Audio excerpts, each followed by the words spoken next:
All right, everybody, how's it going? Crusty Old Crows here again, doing another one of this rock and roll swindle part two, T triple C's, my customs today, and today I'm doing a really weird one. I don't know how it's going to work out. I'm under a lot of pressure. Yeah, why is that playing in the background? Because I'm still playing with this concept that if I find the right karaoke song, I can play the whole thing through and never get picked up. I just like feeling out what YouTube picks up. Is it the vocals? Is it the lyric? Is it the actual phrase in the song that it flags? Or is it the pattern of the music, right? So yeah, I just thought that was interesting. How was your weekend, everybody? Because mine's not going that great. I hope it changes today, but of course I, had to watch my hockey game last night, and here we go again, Leafs. That's about all I need to say about how that went with Boston last night. I know there's not many hockey fans that watch my show, but I'm an avid Leafs fan. Have been my whole life. My whole family kind of loved hockey, and my grandfather really made that impression on me to love my Leafs. And to love them is to know that they are as flawed as the rest of us, guys. So what are we working on today? We're going to work on some tattoo work for rock and roll, and that's a challenge, guys. I'm going to tell you right now, and I always devote everything I do with T Triple C for the amateur guy that wants to dip his toe into converting figures and learn, one or two little things.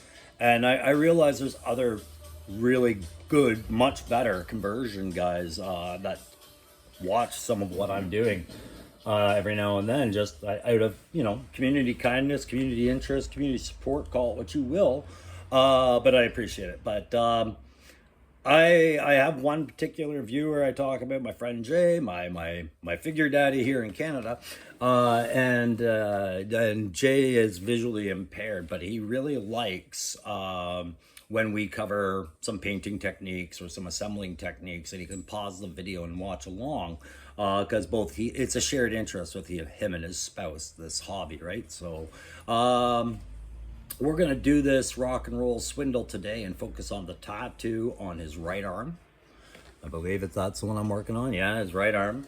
And I'm also going to work on a different way of showing you how I do eyes. It's not, you got to remember, I'm a 50-year-old man, and my whole entire background of conversions and painting is not with these fantastic 6-inch statues here that we have.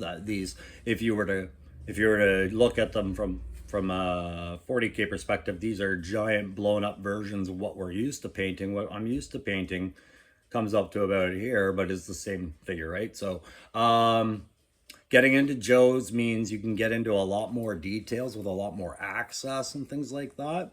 And painting eyes was always kind of like that benchmark. If you were able to paint some eyes on your figurine at this scale, that was good.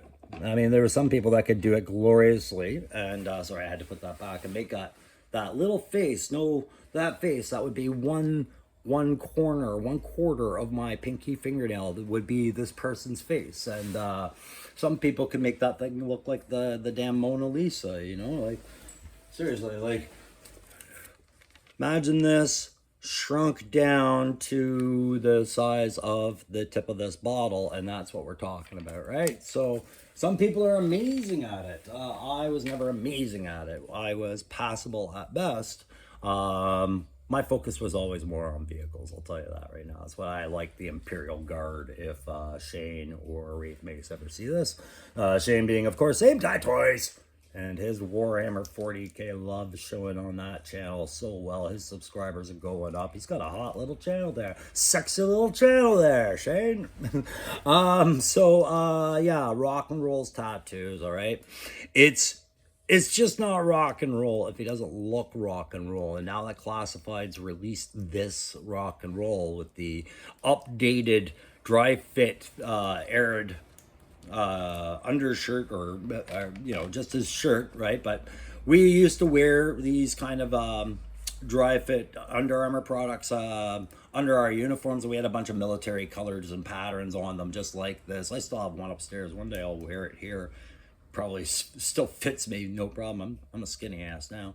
But yeah, this was the update to his uniform from that original first design of rock and roll that we all had back in 83, right? That he had that cross bandolier of ammo, and he had the green, all green. And so they broke it up with a different tone of light, almost like a creamy green, like a coffee cream green, on St. Patrick's Day there, like a St. Patrick's Day shake from McDonald's there. And then you got your deeper green, right? And this is actually lighter than that, but I like that analogy, right? So, and then the brown kit, right? So they've kept him a very earth tone colored kind of guy. So the V2, it wasn't much different, except they shifted his color pattern harder towards the desert. Jesse the Body Ventura, the movie Predator, like they had a few things going on, right? But what they couldn't do back in the 80s was his tattoos, right? They just couldn't do it.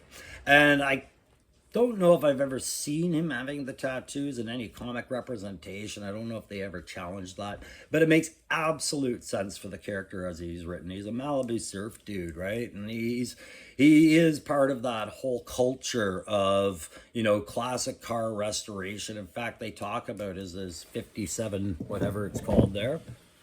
Oh, I accidentally turned down that music. I shouldn't have done that. I was trying to do that experiment, right? So if I actually found a picture of Rock and Roll's car as it is mentioned on his file card.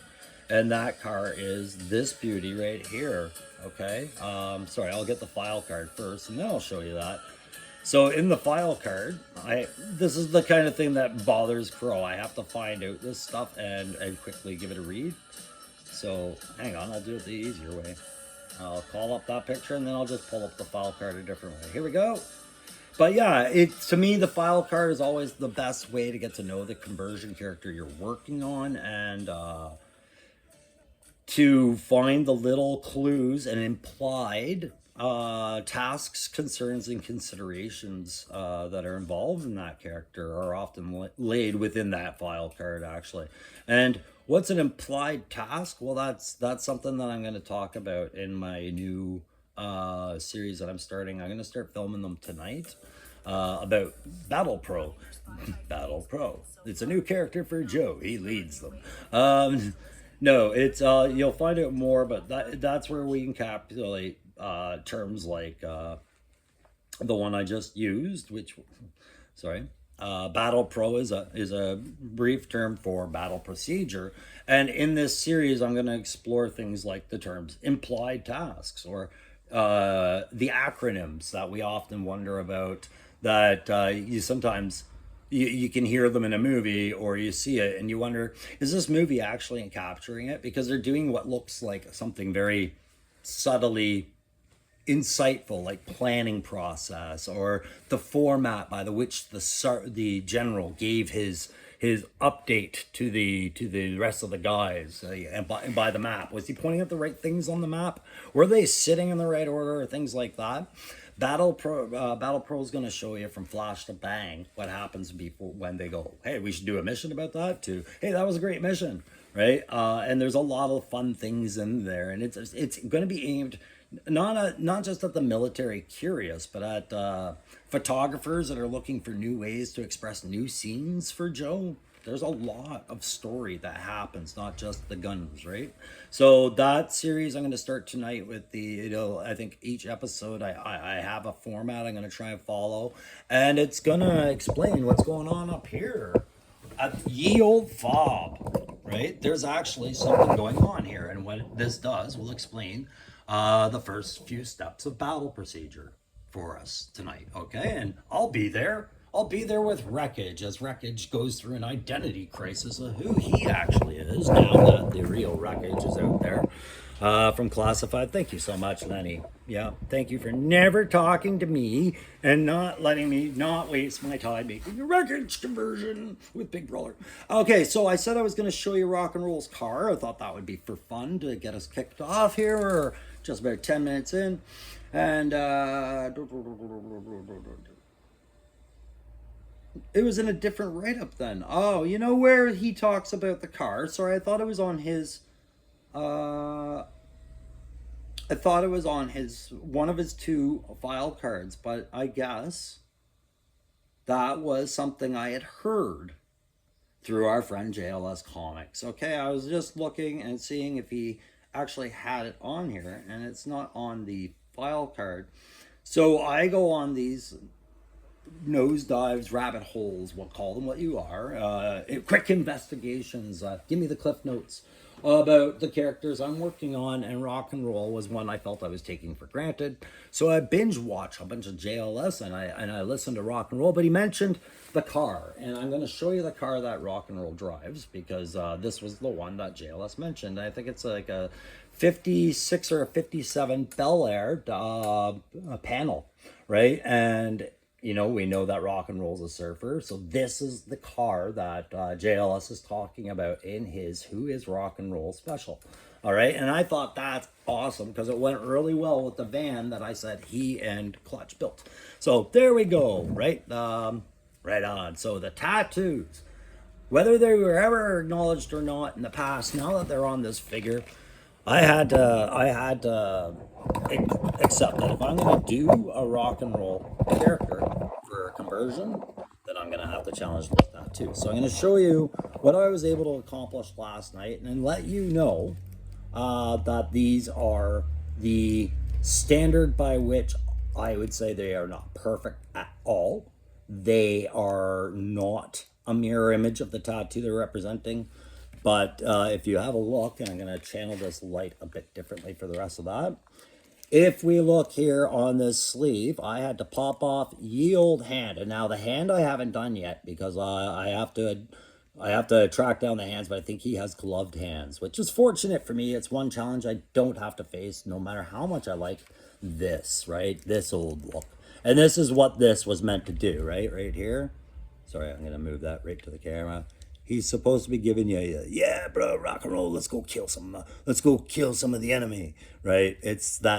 I scare them, right? Because another trend that was going on overseas is because in Iraq and Afghanistan, when you're mobile and your assault vehicles open topped in the cupola of, say, of a Humvee, or in our case, in the top of our 25 millimeter Bushmaster cannon turrets of our Coyotes and Lav 3s, what would end up happening is a lot of dust, especially if you're doing a convoy escort. Man, you're driving through clouds of dust, right, from the road and the kick-up. Now, you think that's fine. You think, okay, I can picture dust. No, you're not picturing it right. Allow I to continue. Not only are you going through dust, right? And you don't want to choke that up. And you're having to, yeah, we're going to talk about this really roughly based guy in a while. He's relevant to what else we're doing today. But you got to wear your scarf. Don't go anywhere. And to keep that dust out of your nose, your mouth, and all of that stuff, just like you're picturing right now. And it's no dust you've ever seen before, unless you've been to a country that gets a lot of wind in the desert. Simple as that.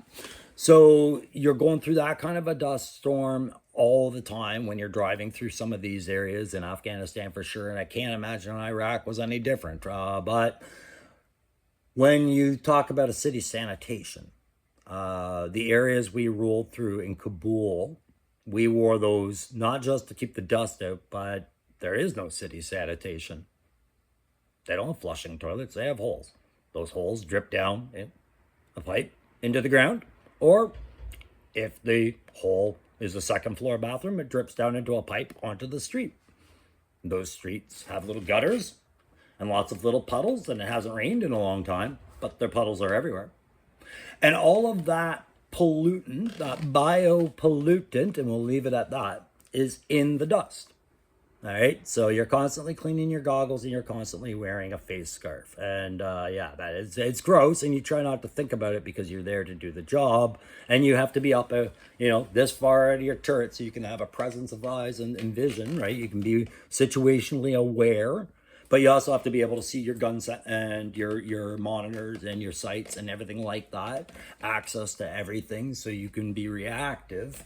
And so you had to constantly take this stuff off and bang it out so you can maintain that situational awareness. And there's always that 3 minute moment where you wanted to smoke, or you have to talk to each other and take your headset off, like, what, crap, my headset doesn't work, and all you can think about is hurry up and get the message out, because I'm breathing this crap right now, right? Like, it's gross as hell. So long story about all that, right? But yeah, so that's just to cover off the scarf issues and things like that. I would love to add that to all of this and things, but yeah, that whole hand face goes back to some of the scarves the guys wore, and it was the bottom half of a skull. And half the mission we were given as Canadians when we went to Afghanistan, to support the election in 2004, was really hearts and minds, guys, hearts and minds, win the hearts and minds of them, and they will support us. And then, of course, we're talking about Afghanistan, the local populace, right? Trying to elect a democratic government. Hearts and minds, guys, hearts and minds. And this kind of image rolling around in that city where you got guys with skull masks, and then you're hearing your boss go, hearts and minds. It's like, yes, the death squads want you to like us, But yeah, no, after a while in Afghanistan, it became around more like, yeah, if you tangle with this particular call sign, we're all very confident we're going to make you not live long enough to regret that kind of don't mess with us approach, right?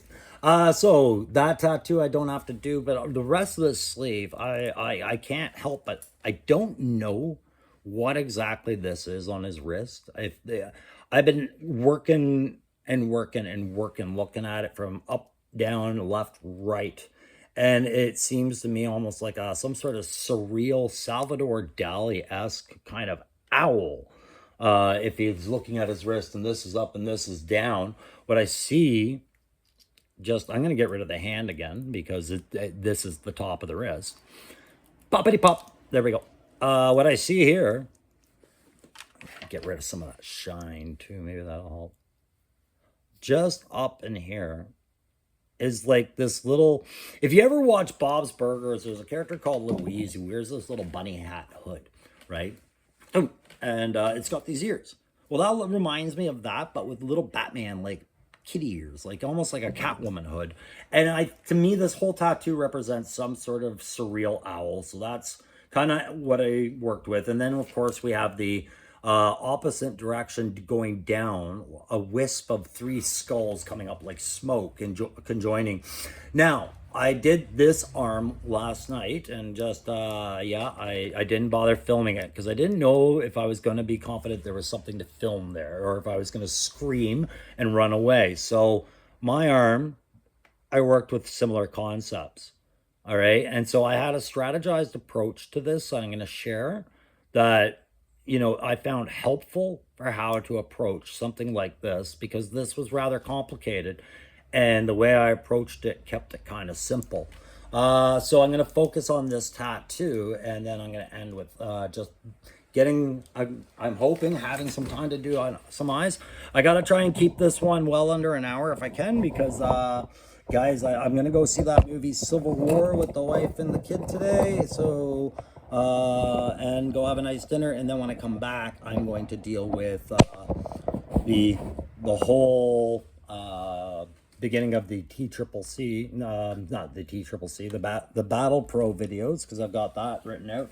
And of course, I'm back to the grind on my hashtag May the Power of the Force, guys. Yeah, May Power of the Force. If you guys don't know about that, we'll talk about that a lot over a lot of videos in the next coming, all of May. You're going to see 31 of us doing May the Power of the Force, hashtag May Power of Force reviews on that line, right? And it's a good endeavor. I'm participating. You'll see me on Monday, I believe it's May 6th at 8 o'clock Eastern, right before Punk with Toys, who is one of the co-creators of this thing. And oh God, that's not a pressure situation at all. But yeah, he's going to be going on after my review. That's great. And he's starting his off with Han Solo on the, I believe it's the first. So, same time. All of us will all go on at the same time, which is 8 o'clock Eastern. So you just see now that I'm taking off his other arm, his other hand now. I've retransplanted that hand. And I'm doing that so I can get a really good look at the whole arm. So I'm going to extend his arm just like we're at a tattoo shop. It's like, what's up, Rob? Hey, Crow, man, what's up, man?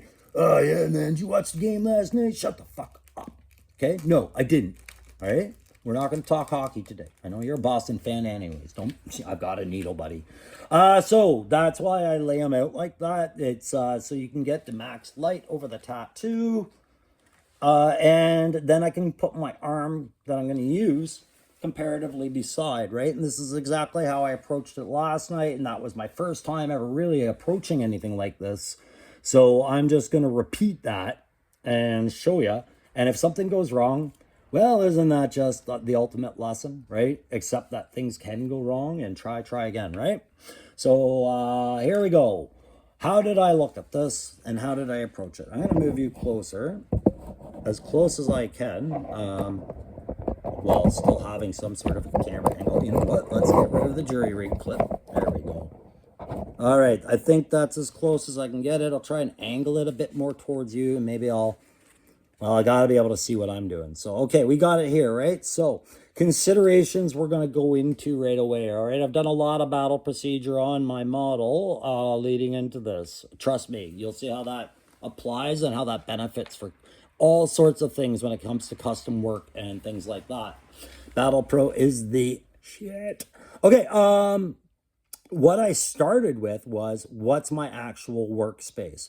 With them, they had a much larger workspace by almost like, what's that equate to in millimeters? Whatever. Call that 5 millimeters or more right here of workspace, in where my sleeve, because it's a Duke Tiger Force arm, go figure, my sleeve, sorry, I've got the wrong arm. There you go. Same deal. But here, I'll leave that next to you guys. Keep that in shot so you can at least see, you know, the kind of patterns you have to work with.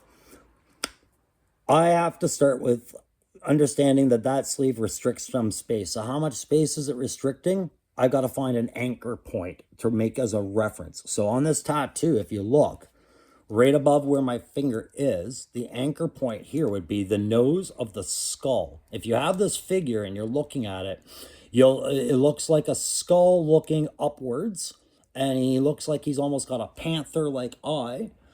So that eye, if I go here, that eye is not something I need to paint. I need to paint from the very top of that nose down. So that's my anchor point. First anchor point is going to be the nose, and I'm going to explain that right now. An anchor point for me is a hard reference point that no matter where I am working in this region of the upper bicep, I can use it as a point of reference for distance and spacing for some of these lines and work outward from it. Okay? I'm just going to put the anchor point there, and I'm not going to start work because I'm going to go down and find another anchor point elsewhere that I think is very prominent. I'm going to cite that. And I'm going to try and find maybe 2 or 3 anchor points in this design to put in, and then work away from those anchor points towards another anchor point, kind of filling it in like the Bermuda Triangle, like triangulating and gridding and then filling in the grid.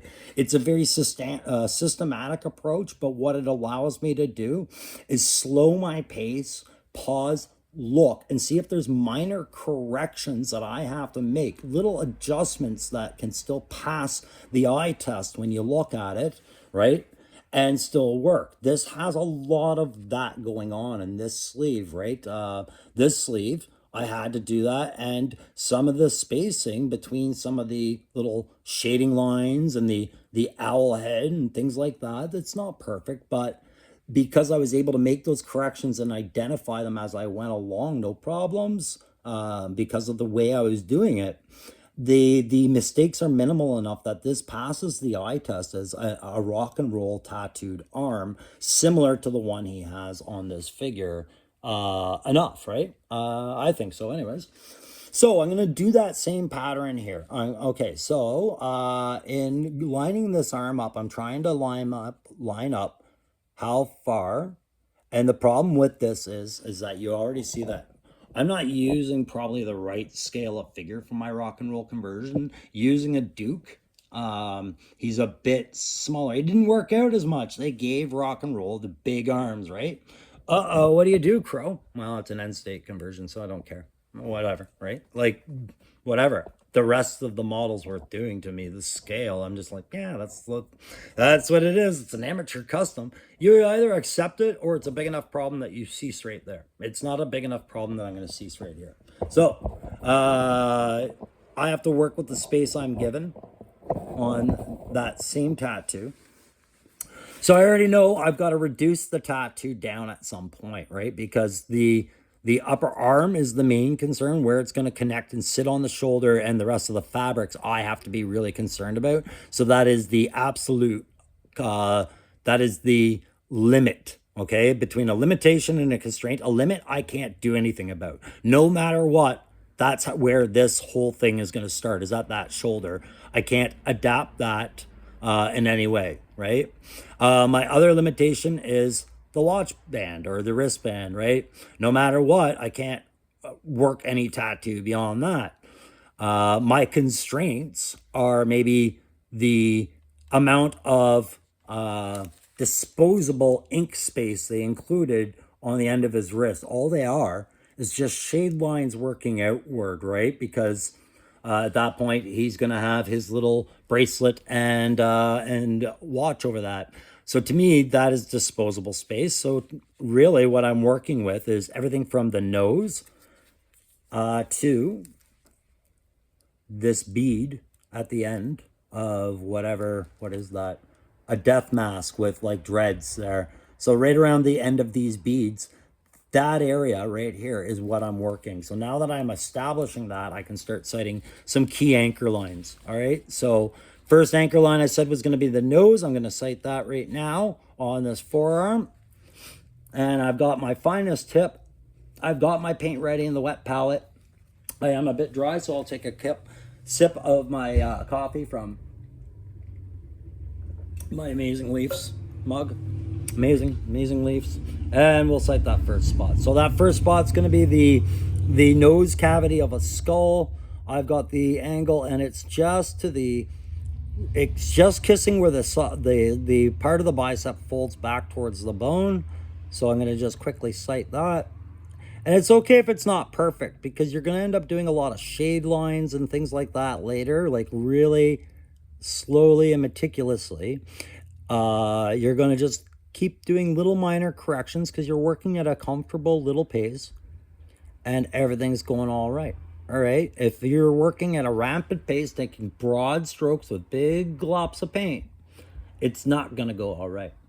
We had a shooting technique they taught us when we were getting ready to go to Afghanistan called Gunfighter, right? It's since been modified into a better program using better everything, but we were getting away from conventional shooting techniques like facing sideways and firing like that, like face sideways, like your old Green Army guy. His feet are facing one way and his rifle are perfectly pointed to the left, and his entire body is shifted to the side so that his side is facing the enemy fire, right? But why then would we wear plates in our vests if we wanted bullets going into the sides of our ribs? You face forward. And Gunfighter was based off a lot of, under 200 meter shooting techniques. And what they always said was slow is smooth, smooth is fast, right? So there, I've got my first anchor. I did a little bit more of an anchor so you can kind of see where I'm setting it a little bit better. So my first anchor is the nose of the skull. I wonder if I can do better with the light right now. Let's see. Let's try, guys. Always try. Try again. Somebody will tell you if what you tried really worked, and somebody will tell you if what you tried really didn't. And anywhere in between, just keep going. That's how I do it, guys. My ad hoc channel. My Canadian standard, eh? There you go. So if I move it down to where I think it began, in the middle of that skull, right where your bicep touches your bone, right? Like where not touches your bone, but curves back towards your bone, your humerus. Um, that's right. Yeah, that's your humerus. Yeah. Right there is where that little black triangle leans towards the right, and then at the bottom of it the shading shifts it on a little path downward to the left, and then if you just follow that line of skin to its right, you'll see that that goes linearly under the eye, we don't have to worry about, and then the shading begins again. So all I did is I very carefully, and when I hold my brush, I'm holding it like with the max amount of control over that tip, right? And this is rested somewhere stable and it's not gonna be in my way. And I've got max stability over the piece I'm working, right? I'm old, I got a bit of the shakes, right? So I hold it right down and I just come at it with the light where I need it. And I wanna be able to see that tip of that brush, and I just put all that in there, right? And so what I hit was I hit that nose, I hit that angle I want it to go down. It's fine that it's not a complete line yet if it needs to be. I'm going to build out of it, right? And then there was a little, what was it? A little kiss of shading up just parallel to the nose. I got that kiss of shading just right there. Let me make sure I got that accented so you guys can see it. This little kiss of shading off to the side of the nose, I got, and it's just a little triangle of black, right? That's why your tip is so small. But and then the line under the cheekbone, right? So there's my top anchor. My bottom anchor for that would have been the right around under the teeth, this reference point. So I'm going to cite where the teeth are, but now what I have to do is I got to compress this tattoo a little bit because the arm is smaller. So what they had a liberty of that I don't is a good clean elbow, right? So what I'm going to try and do is I'm going to try and shift this tattoo on this arm inward and a bit down. So all this useless shading here, I won't say it's useless, but all this little bit of shading and little bit of detail here, I'm going to shift it onto his elbow. I'm not happy about it, but it's the only way I can have enough space to make something workable on the wrist, right? So that's not going to take me long to do.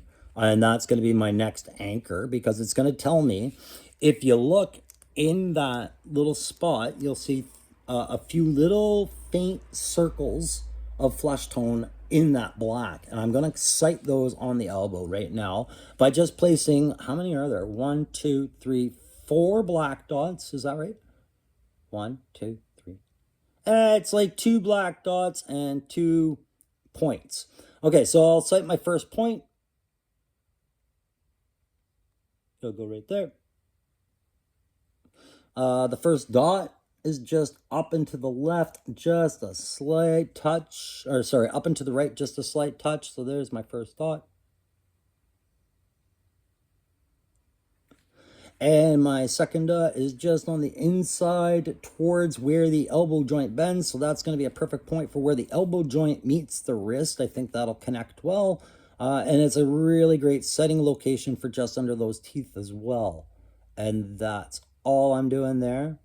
So there's a sight point, and that is all I really need. So now I have my sight points and my references of what's going on in here. I know where the nose is, and I know where that is, and I know everything under and to the left and to the right of that. I've got to fill in to this workspace, okay?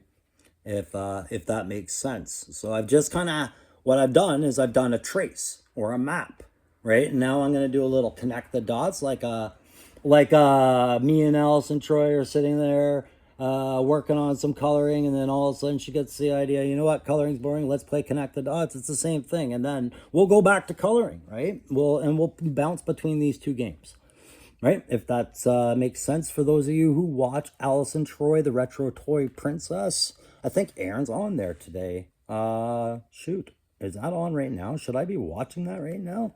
Probably not being a very good friend right now, but again, I have to take my family to go see Civil War in a movie, and I'm not leaving this hanging anymore. So I'm going to fill in the teeth area right now. So for the teeth, all I'm going to do, if you have a look, you see under the nose, eventually we get into a shaded dark area with a little kiss of light above that coming in from the left, which causes a linear stroke shade going down. And then under that is the row of teeth that we see on the skeleton. So I'm going to do that little area right now. And it's just a matter of little placement of the drops at the right place, right time kind of area. And then I'll show you where I'm at and what I'm going to do next. And this won't take me but a second. I'm going to go tickety, tickety. And what I'm doing is I'm seeing where the black lines are between those teeth and the angle they're at. And I'm remembering I have to push this tattoo inward a little bit. So I'm bringing that black line inward, and I'm trying to fake it till you make it, bro. Right? Like, it's a lot of that, guys. It's improvising, it's adapting, and it's pausing. So improvise, adapt, pause.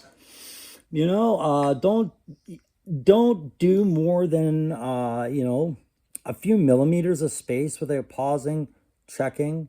And then the biggest thing I find helps, guys, is to look at it in the light under a different angle after, right? Like, just shift it around. Use a different perspective, says the crow, whose shows are always the tactical perspective. Yeah. Yeah, good one, crow. Anyways, so now I'm expanding out to the side because I see where the bicep fills in. And you can see how that's starting to fill in slowly, steadily. We're going to move that light again so you guys can see that a bit better. But yeah, I'm filling it in slowly and steadily, and I'm going to run it parallel to where that's beginning. So it's starting there. And you can see I found where the teeth were, and now I'm going to work away from the teeth, back up towards the nose, and in between the teeth and the nose was some linear brush strokes that were meant to be shading, right? It's a technique of shading. There's lots of different shading techniques that guys can use, and a lot of linear makes it clear because it's a quick one that says, hey, look, getting darker by the length of the line, the width of the line, the distance between lines. It's a quick way to show shading. So I'm going to do it their way, and we'll do that. So I'm just going to put little slashes. They don't have to be great, and if they get too cluttered, I can always come back and use the same approach with that same flesh tone to separate them some more. But that's passable for me. That's good enough. I know that is the teeth region. And did I give enough room for the teeth? I think I did. So I'm just going to make it ... Accentuate the teeth by... Now, the way you see the separation for the teeth from the rest of this is there is a firm black line separating that shading to where the teeth begin. So I'm going to put that in right now. I'm going to cross my toes because my fingers are busy and hope that this works. Otherwise, I'm going to feel quite the fool. But I remember now, I'm not worried about it. No, I'll just fill that all black because, not because I screwed up, because, you know, it was easy to screw up. I allowed myself to screw up because it gives me a good opportunity to show you. Pause, have a look. Oh man, yeah, no, that's not working.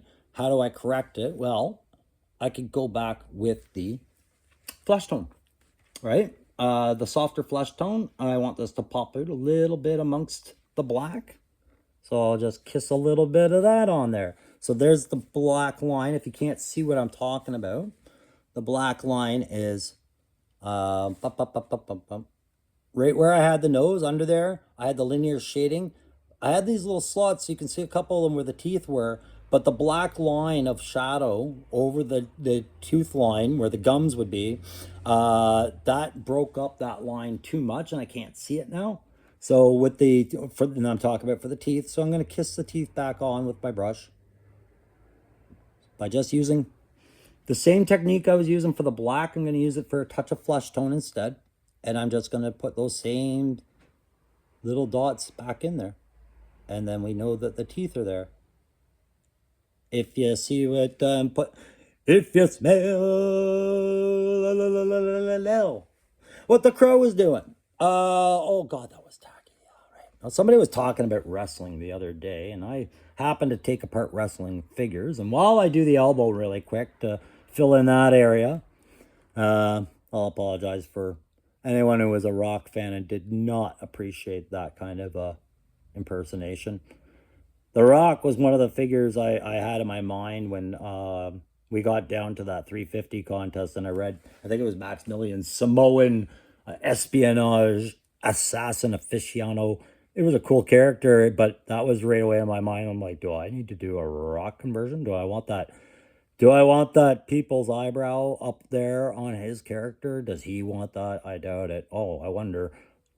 At that point, it was all conversions was anybody's game, and I had a lot of thoughts about that, like with a lot of the conversions. I wouldn't say I was worried about it, but it was a concern. I was like, okay, which figures do you need? Do you need? And so that's the other part of the battle procedure, right? Like, that's the advantage of this system that I'm going to be doing the videos about, is that was all done in a very timely process that would have allowed me the maximum amount of time I needed to work on sketches and ideas, get my mind wrapped around, and think about the tasks at hand, right? And that's what really battle procedure is. It's trying to give you the optimal amount of space, time, and considerations to make your mission, task, or whatever successful. Okay, so for that, we've finished right there. Okay, so that's about as much of the upper arm tattoo as I need because of that workspace. The bigger part of this tattoo is going to come on that sleeve, continuing down that wrist, right? So it's going to use the same thing. I'm going to cite anchors again of where I want everything, and then I'm going to move on to the eyes and end it because I want to keep this under an hour if I can. I got things to do today.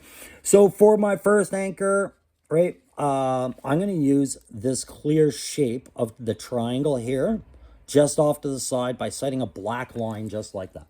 Okay, with the dot in the middle, whatever that center icon is on the skull's forehead or whatever. Okay, so because I compressed the tattoo, I can pretty much sit that wherever I'm most comfortable with it.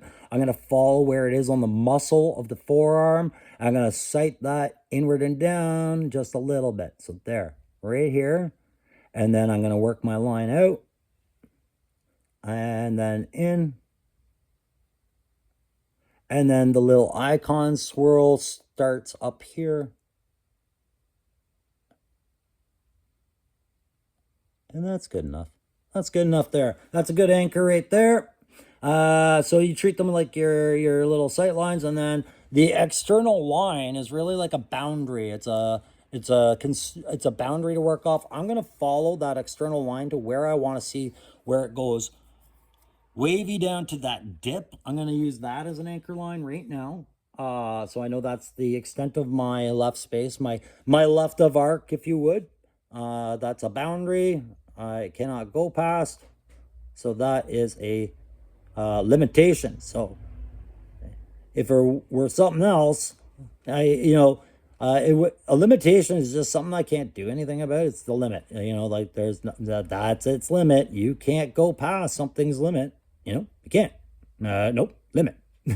But that's like not the same thing as a constraint, which would be something that could be adjusted if you just asked or did something about it or put some extra concerns, efforts, whatever, applied the right thinking, and that constraint perhaps could be negotiated and changed, and then you can plan around it changing, right? So constraints and limitations really work well when you're looking at a project to see what level of conversion you can do and what you really shouldn't even try.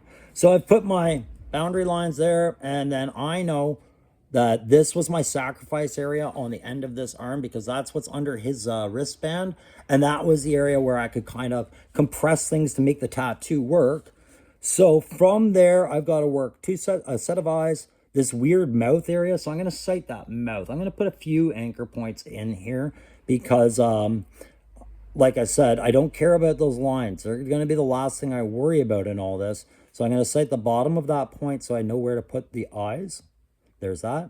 And I know generally where I want that fan style like mouth approach.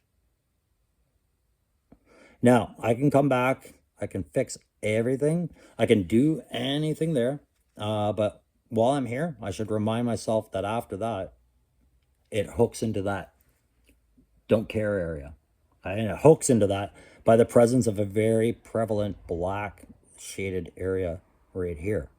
So I'm going to put that in, and that's where we're going to leave this tattoo so that I can quickly move on to a set of eyes and explain how I'm approaching those. So there you go, guys. We've started that other arm. So both arms together are they're starting to look like a little bit of gospel. No, that's not it. Country? No. Hip hop, rap, ghetto? No. They're looking like rock and roll. Okay, so we've got that. We'll put him off to the side. Oh, blank space, blank space. Last night I also started doing eyes on guys. So here is a version of low light I did where I used a different approach where I didn't worry about getting the flesh all done first, but I got the eyes in and I did all of the eyes as best as I could. So with the eyes, I've got basically like a tiered event going on. And of course, we've got Rock and Roll's new head. And to show you why I had to paint Rock and Roll's head completely and get back into doing eyes was, here's the original one. Now, his eyes are glorious. The whole face is glorious. But it's this face paint I had to do something about, and I knew I had to lighten his beard. So for that, this is a repaint. But yeah, this character came with two heads, this wrestler. So if you know who he is, there you go. So getting into eyes, this is the nice part about working on a 6-inch scale is that you have a lot more workable space to see where everything is visually. So when I did Rock and Roll's eyes, I had all my flesh mapped out, everything mapped out. I even got into some flesh shading and layering and washing, everything like that first. And then I decided to put his green eyes in, right? So I did that by doing, same grip. And I'd find the center of the eye. I consider direction where he's looking. Does he need to be looking up, down, straight, whatever, right? There's a lot of considerations when you have them looking side side. I wouldn't recommend doing it because you're kind of committing your figure to a certain look. But I usually just went like a very flat or gloss black. It really doesn't matter. It's such a small detail. Then the color of eye, and then a white, right? Just a white to put that little glint of light in their eyes. I don't know if they're showing up that well. Maybe low light shows up better, but there you go. Did those last night using two different approaches to the sequence. So today we're going to do one using this approach where I've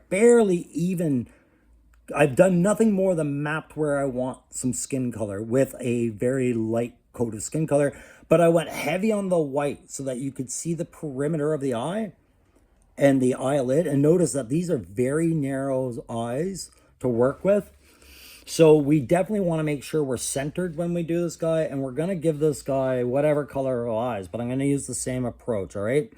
And then what it is about this approach, why I'm doing this now and showing you it doesn't really matter, is again, the same theory with the tattoos. If the black or one of the colors doesn't sit properly in the center of the white eye, so long as it's up, down, I can correct that with a flesh tone. But if it's left or right bleed over, if it's smearing in or out, then I got to correct it with the white. I might as well just re-whiten the eyes and try my drop again, right? When it comes to detail this small, I allow myself one correction for sure, possibly two, if it's a just little thing. But if it's a normal correction and I have to get to 3, then I usually re-prime that area and start over. So I'm going to cite what I can see clearly out of these as far as the eyelids. I have a better view of that right eye just because of the lighting in the room. So I'm going to start with the right eye because that'll be my master eye as far as where I compare the left eye's positioning. So just a little kiss of black on my brush right in the middle. And I'm looking for about a third of the eye space available to be dedicated to this, right? So right now I'm sitting that's about a third there. Okay. Am I good at making complete circle drops? No, but they're passable. Okay. And that's what I'm trying to say. Like, there some really good toy tubers out there, like Mythic Customs, Tony Figs and all them. I'm sure that they'll show you other techniques, but if you're not watching them, I'll still show you these ones. But I would recommend once you see how I do something, go see how somebody else does something. If you see another video covering that topic, I work the average, or, you know, just pick the one that you're most comfortable with. So I've got both eyes sighted there. And let's say, for the sake of argument, today I'm going to make a really bad choice and I'm going to give them brown eyes. Because I have not done brown eyes. I did green, I did blue, I have not done brown, and brown's available right here on my palette. Why not? Brown's a viable color. And you're my brown-eyed girl. There we go. That was cheesy. And just doing the same thing. Now, what I'm doing this time requires just one more consideration, right? You need a little bit less paint, maybe a little bit thicker paint rather than the watery down.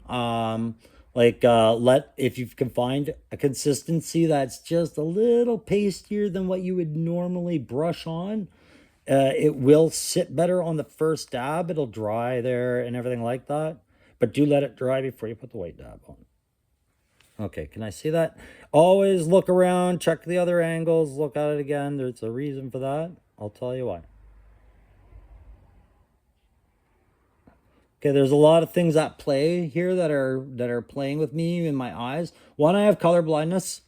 I don't see color. Yes, I do. I just it plays tricks with shadows and certain shades, and browns, purples, and greens are particular colors that, in their darkest shade, I can lose perspective on. So when I move it around, I'm changing the angle so I can get the light all around it and make sure that I filled those spaces in the way I wanted. And that's working out. I suppose brown's not the best color for you guys to see what I've done. But hang on, let me see if I can improve that. But what it is that was different. It allows me to focus on maybe giving this guy a darker flesh tone more believably than just going, well, he's a blue-eyed version or a green-eyed version of an African-American. Like, yeah, those exist. Those people are out there, but the brown is very common. And yeah, there we go. And now I'm going to do my little white dot. My little white dot is a glint of light coming in to the room, right? When I did low light, the reason his was so prevalent and more noticeable and low is because I picture him in the Arctic. When I did him, I picture him in the desert. His light was coming more from up high, whereas low light's coming from more of a glare across the horizon, you know, that you'd have to wear polarized lenses for. His is more a time of day kind of thing. So with this guy, because he's night, well, is he night? No, I don't care. We'll just do a general dot. I'll pick a direction and we'll work the story after. The model dictates, guys. There, we got it just coming in from the side, from the right side, like a car's pulling up or dawn or something, just coming in from the side of the eye.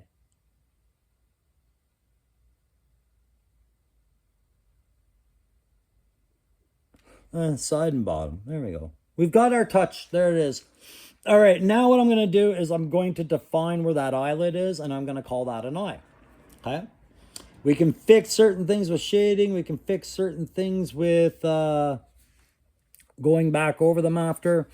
Everything is fixable. What isn't fixable is a lack of patience, and that's what's going to cost us. So you always have to have that patience going.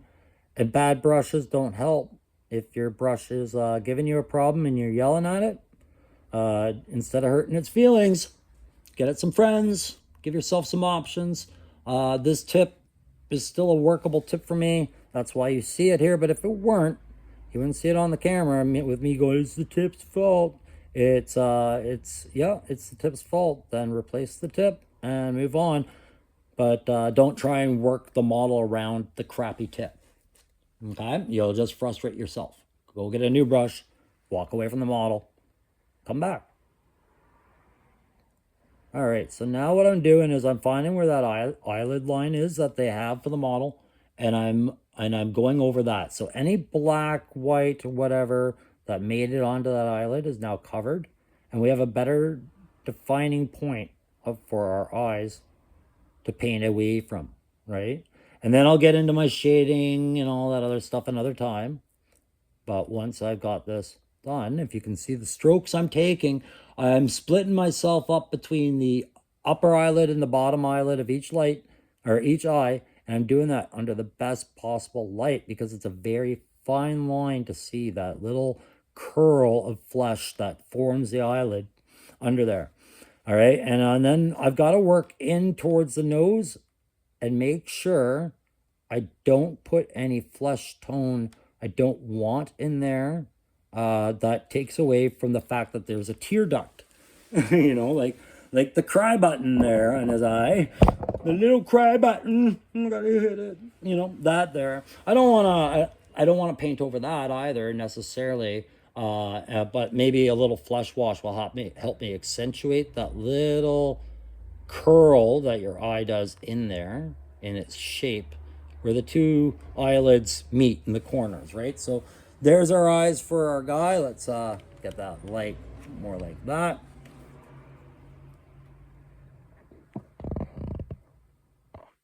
And okay, so we have his. There's a set of blues, or sorry, greens, and there's a set of blues.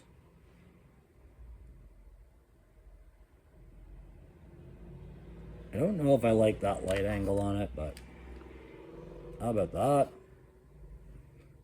All right, guys, so that's about as close to an hour as I can get without going over. Bob Barker just told me I'm the closest, and I got to get back up there and win my showcase, and maybe I'll make it to the grand prize round, win both showcases, and pay all the taxes. But we're done for the day, guys. Quick shout out to everybody that I've been talking to about that live stream offer. I know a couple of you are interested, and I know one of you we are down to the scheduling phase, and that guy I have definitely been thinking about it a little bit, and while I work on the subscriber wall panels there for a few guys, you know, just remind me, if you haven't seen your name on the subscriber wall yet, do put me up. And we'll be watching for a new video series soon, which is going to feature, like I said, guys who want to do a dry run on live. And it's going to be at weird times. It's going to be at whatever time we feel like doing it based off all the factors. And you can ask this guy another time, did I ask weird questions? Did I ask things that might put you in control of it? I'm absolutely leaving you in control of it, guys. And I'm working on Grievance's character. He sent me pictures of what he's looking for. It's all very doable. I got to get in touch with Loki Wartooth, and I'm gonna finish my battle procedure before I get the adjustment for that. And speaking of battle procedure, those are the videos I'm starting tonight. As I said, we're going to cover steps 1 through 3, and we're going to make it fun. I'm not going to teach you soldering, guys. I'll teach you the reference system and the way they do it.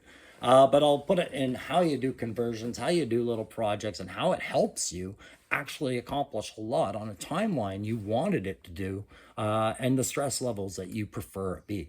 All right, guys, thanks very much again. Don't forget to like, share, subscribe. Peace out.